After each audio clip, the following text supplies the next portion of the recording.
Kali ini kita akan membahas tentang bagaimana cara optimasi struktur permalink atau URL yang ramah SEO, yang itu mudah dipahami oleh search engine dan juga manusia, juga mudah untuk di-tracking kalau misalkan ingin tracking di Google Search Console, kemudian tidak mudah bermasalah di masa depan kalau misalkan salah setting, dan lebih aman untuk kedepannya, terutama untuk jangka panjang. Nah, kita akan langsung ke WordPress-nya.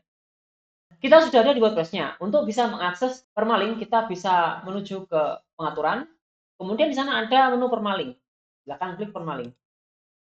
Settingan bawaan dari WordPress itu adalah ada tanggal dan juga nama di URL-nya. Jadi ada tahun, bulan, dan juga tanggal. Nah, format seperti ini itu tidak ramah untuk SEO, terutama untuk website biasa ataupun website jualan. Karena ini kalau misalkan tahunnya berubah, ada tanggalnya berubah, otomatis itu juga tidak ramah lagi, akan terlihat usang. URL seperti ini itu cocok untuk website-website berita. Jadi kalau misalkan Anda bukan website berita, sebaiknya jangan gunakan ini. Untuk rekomendasi, Anda bisa menggunakan nama tulisan sebagai permalink utama Anda, karena ini lebih ramah untuk kedepannya. Tapi kalau misalkan Anda ingin tracking traffic-nya lebih mudah, misalkan Anda ingin membangun website dengan ukuran yang besar, misalkan ada beberapa ribu artikel atau puluhan ribu artikel, Anda bisa menggunakan tambahan kategori pada URL-nya, menggunakan seperti ini ya. Untuk caranya kita klik struktur sesuai, kemudian di sini kita tambahkan kategori. Nah, nanti formatnya akan domain Anda, kemudian kategorinya apa, kemudian baru judul artikel Anda.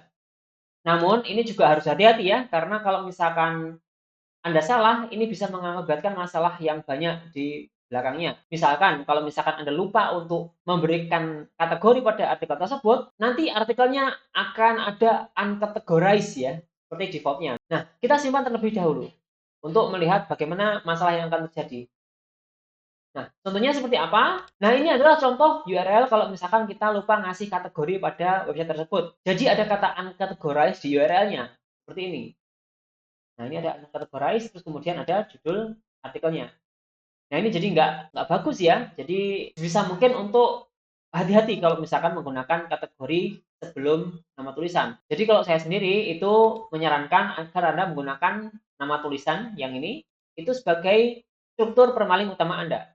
Kalau misalkan Anda ingin menambahkan kategori di URL sebelum judul, Anda bisa menggunakan custom post UI karena itu bisa membuat kategori sendiri dan kalau misalkan Anda lupa ngasih kategori itu sudah ada permalink sebelumnya. Jadi aman insya Allah ya. Kalau misalkan Anda menggunakan Blogger, Anda bisa menggunakan page untuk menampung semua artikel Anda. Jadi nggak menggunakan post ya, karena kalau misalkan di Blogger menggunakan post, itu biasanya ada tahun dan bulan pada URL-nya, yang mana ini juga nggak SEO friendly untuk kedepannya. Karena kalau misalkan sudah umurnya websitenya sudah 3 tahun, otomatis nanti artikel-artikel lama itu sudah tidak terlihat relevan lagi, karena ada tahun yang jadul di URL-nya.